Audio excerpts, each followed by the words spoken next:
সদস্য আছে, মই মনোজ আছে, অকণমান কথা পাতিম। আমি লখিমপুৰ সমষ্টিটোৰ বিষয়ে অকণমান কথা পাতিব বিচাৰিছোঁ। মই পুনৰ কৈছোঁ যে লখিমপুৰ সমষ্টিটো আমাৰ সমষ্টি, প্ৰায় 17 লাখ ভোটাৰ থকা এটা লখিমপুৰ সমষ্টি। এই লখিমপুৰ সমষ্টিটোত বহুত উন্নয়ন হৈছে, বিজেপিয়ে কৈছে।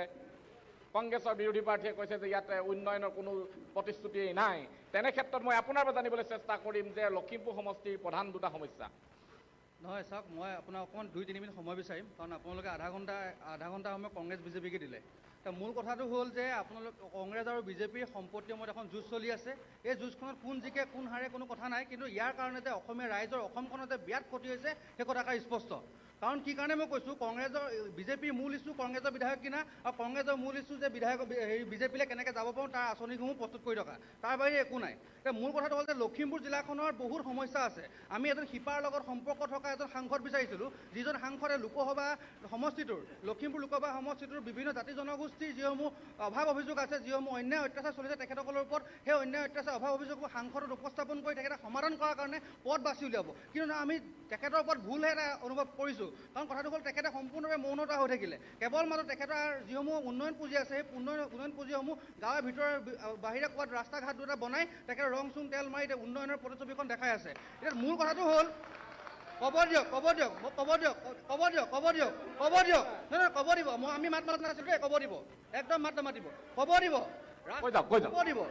এতিয়া মূল কথাটো হ'ল চাওক, আজি কিছুদিন পূৰ্বে নাও অৱস্থাৰ এটা মাথাউৰি কেলেংকাৰী হৈছে। প্ৰধান বৰুৱা ঘনিষ্ঠতাৰ যাতে তাত কেলেংকাৰী কৰিছে বুলি সাংবাদ মাধ্যমত প্ৰচাৰ চলিছে। এই পৰ্যন্ত কোনো ব্যৱস্থা গ্ৰহণ কৰা নগ'ল।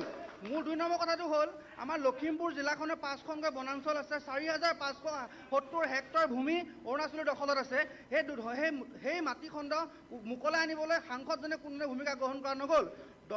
দুলুং বনাঞ্চল, চিয়া গছৰ এছিয়া বিখ্যাত এই দুলুং বনাঞ্চলৰ চিয়া গছসমূহ সংৰক্ষণ কৰাৰ ক্ষেত্ৰত কিন্তু সাংসদজনে কোনো ব্যৱস্থা গ্ৰহণ কৰা নগ'ল। আপুনি দুখ পাব শুনি, আজি লখিমপুৰত এইটো চলি আছে। আজি আপুনি যেতিয়া খবৰ কৰে, এটা হাতী পোৱালি মৃত্যু ঘটিছে ৰেলখুন্দাত।